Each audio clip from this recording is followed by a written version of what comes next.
కలకత్తాలో ఒక circus company అంట మన దేశంలో జంతువుల్ని బ్యాన్ చేసినారు, సర్కస్లో ఆడించకూడదు, జంతు ప్రేమికులందరూ గొడవ పడితే. సో ఆ కంపెనీ వాళ్ళు ఏం చేసిందంటే 10 పులుల్ని తీసుకుపోయి అడవుల్లో వదిలేసిండట. వారం రోజుల తర్వాత ఆ 10 పులుల్లో 7 పులుల్ని అడవి కుక్కలు వేటాడి చంపిస్తాయంట. విన్నారా గమ్మత్తు? పులుల్ని ఎవరు వేటాడినారు? అడవి కుక్కలు. పులులు అంత ఈజీగా ఎట్లా చచ్చిపోయినా చెప్పండి? Because they belong to circus. వాళ్ళ పెంపకం సర్కస్ లో జరిగింది. వాడికి రెడీమేడ్ ఫుడ్ తినడం అలవాటు అయిపోయింది. వేట అన్న న్యాచురల్ స్వభావాన్ని ఆ పులులు మర్చిపోయినాయి.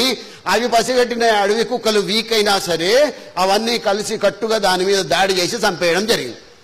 ఇదెందుకు చెప్తున్నా అంటే మిత్రులారా, చాలా మంది తల్లిదండ్రులు, ఎందుకంటే ఈ వీడియో యూట్యూబ్లో పోతుంది కాబట్టి చెప్తా ఉన్నా, ప్రపంచవ్యాప్తంగా యూట్యూబ్లో ఇవన్నీ చూస్తారు తల్లిదండ్రులు కాబట్టి చెప్తా ఉన్నా, సర్కస్ పులుల లెక్క మీ పిల్లల్ని పెంచకండి దయచేసి.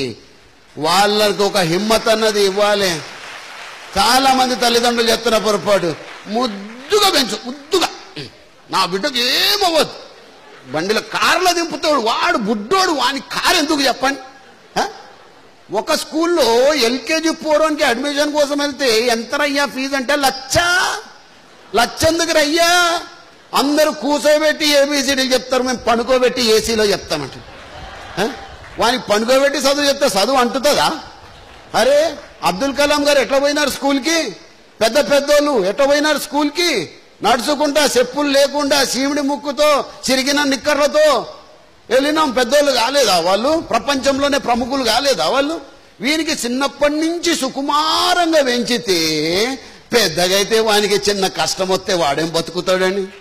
ఆ జీవితాన్ని బతకలేడు. అరే స్ట్రాంగ్గా తయారు చేయాలి.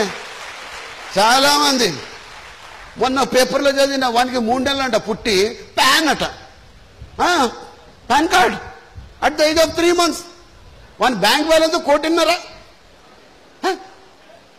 తల్లిదండ్రులు మర్చిపోతారా?